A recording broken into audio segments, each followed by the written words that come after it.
¿Qué son los factores salariales? Los factores salariales son todas las sumas de dinero que recibe el servidor público a título de contraprestación, es decir, en retribución por el trabajo desempeñado.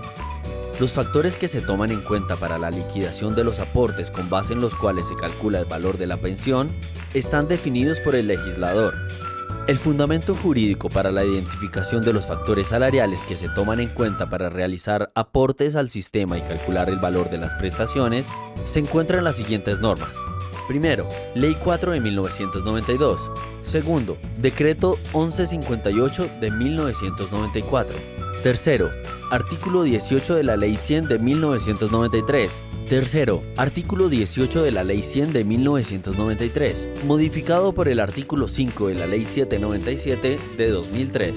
Cuarto, circular interna 16 de 2015. Quinto, memorando GND 08-2016 de 9 de agosto de 2016, expedido por la Gerencia Nacional de Doctrina. ¿Cuáles son esos factores salariales? De acuerdo con el decreto 1158 de 1994, son: primero, la asignación básica mensual. Segundo, los gastos de representación. Tercero, la prima técnica cuando sea factor de salario. Cuarto, las primas de antigüedad, ascensional y de capacitación cuando sean factor de salario. Quinto, la remuneración por trabajo dominical o festivo. Sexto, la remuneración por trabajo suplementario, horas extras o jornada nocturna. Y séptimo, bonificación por servicios prestados.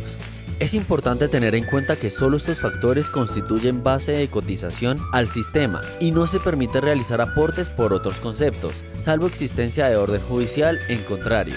En virtud de la sentencia SU 230 de 2015 y la circular interna 16 de 2015, los únicos factores que deben ser tenidos en cuenta para determinar el ingreso base de liquidación son los señalados en el decreto 1158 de 1994, sin importar la fecha de estatus, es decir, en todos los casos en los que el derecho a la pensión se adquiera a partir de la entrada en vigencia del Sistema General de Pensiones, Ley 100 de 1993. Ejemplos negativos. Para el IMPEC, decreto 446 y 407 del 94. No son factores salariales los siguientes: prima de clima, prima de instalación y alojamiento, prima extracarcelaria, subsidio familiar, prima de vigilantes e instructores, prima de seguridad y riesgo. Para la DIAN no son factores salariales: incentivo por desempeño grupal, incentivo al desempeño en fiscalización y cobranzas, incentivo por desempeño nacional. ¿Qué se debe hacer cuando se reconocieron pensiones y se incluyeron factores que no se encuentran en el decreto 1158 de 1994 de servidores públicos activos? Para ello se debe dar aplicación al procedimiento indicado en el concepto BZ 2015-8406-686 del 9 de septiembre de 2015, proferido por la Gerencia Nacional de Doctrina de la Vicepresidencia Jurídica y Secretaría General de Colpensiones. Por lo tanto, primero, se mantendrá la mesada pensional inicial actualizada con base en el IPC hasta el año en que se inicia el pago. Segundo, no se solicitará autorización para revocar el acto administrativo a través del cual se llevó a cabo el reconocimiento inicial. Clasificación de factores salariales. Los factores salariales relevantes para el cálculo del valor de la mesada pensional se clasifican según su periodicidad en: primero, mensual, asignación básica mensual, prima técnica; segundo, anual, bonificación por servicios. Para determinar la periodicidad del factor, se deberá consultar la norma que lo creó o lo reglamentó. Ejemplo: la bonificación por servicios se encuentra regulada en el artículo 45 del decreto 1042 de 1978, norma que establece que el derecho a percibirla se adquiere cuando el funcionario cumpla un año continuo de servicio. La asignación básica mensual. Ejemplo: si Pedro se ganó 1.200.000 pesos en el año de 1988, eso significa que en ese año cada mes devengó 100.000 pesos. Y no que se devengaba 1.200.000 por mes. Esta cifra es el total de lo que se ganó ese año. ¿Cuándo se debe liquidar la pensión conforme al régimen aplicable y aplicando otros factores diferentes al decreto 1158 de 1994? En ningún momento deben realizarse ese tipo de liquidaciones en la decisión de solicitudes de reconocimiento o reliquidación. ¿Cuál es el procedimiento cuando existe un fallo de autoridad judicial que ordene liquidar la pensión teniendo en cuenta de manera integral las condiciones previstas en la norma anterior del Sistema General de Pensiones, incluyendo lo relacionado con los factores salariales base para la liquidación? Por existir cosa juzgada material y formal, se debe dar cumplimiento al fallo conforme a la orden impartida. ¿De qué manera se incluye el quinquenio en los casos en los que una autoridad judicial ordena aplicar el régimen de Contraloría General de la República?